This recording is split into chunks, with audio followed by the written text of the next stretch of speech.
ঘুষখোরা শহরে এক চাওয়ালার মানবিকতা। তিনি হচ্ছেন পাঞ্জাব শেখ, আর তার একটা ছোট্ট চায়ের দোকান। আর সেই চায়ের দোকানে তিনি বসে মানুষের সেবা করছেন। কোনো সময় যে গরিব ছেলে মেয়েদের বই খাতা কিনে দেওয়া, বা কোনো সময় যারা গৃহহীন বা বাস্তুহীন সেসব মানুষদের পাশে দাঁড়ানো। কখনো তিনি শীতবস্ত্র দান, কখনো খাবার নিয়ে যেয়ে মানুষের মুখে অন্ন তুলে দেওয়ার, এই ধরনের কাজ তিনি করে আসছেন কয়েক বছর ধরে। আর এই কথা ঘুষখোরার প্রায় মানুষের মুখে শুনতে পাওয়া যায়।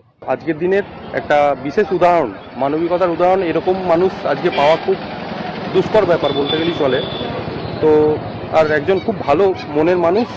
আর পাঞ্জাবদা ব্যক্তিগত হিসাবে প্রচুর উপকৃত মানুষ, মানুষের উপকার করে থাকেন।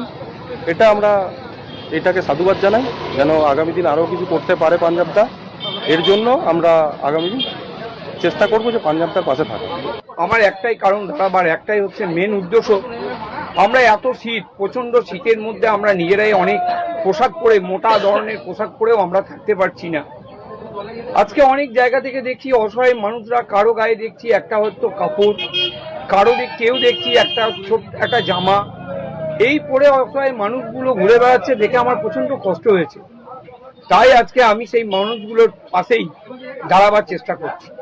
তা কখনো যদি পাঞ্জাবদাকে আমরা এসে বা অন্য কারোর মাধ্যমে আমরা যদি পাঞ্জাবদাকে বলি, দাদা একটু এরকম হয়েছে, যদি পাঞ্জাবদার হাতে টাকা পয়সা থেকে পাঞ্জাবদার যত টাকাই হোক দিয়ে তাদেরকে সহযোগিতা করেছে। একটা বড় মনের মানুষ হতে গেলে নিজেকে বড় লোক হলেই হয় না, আর একটা কুড়ে ঘুরে থেকেও একটা বড় মন নিয়ে থাকা যায়। তার যদি জলজান্ত উদাহরণ আমাদের চোখে হিসাবে তো পাঞ্জাবদাই ঠিক আছে। এবার বাকিটা সাধারণ আরো পাবলিক আছে, তারা বলবে হয়তো। আমার শহর পূর্ব বর্ধমান থেকে শেখ আব্বাস আলী, কলকাতা টিভি।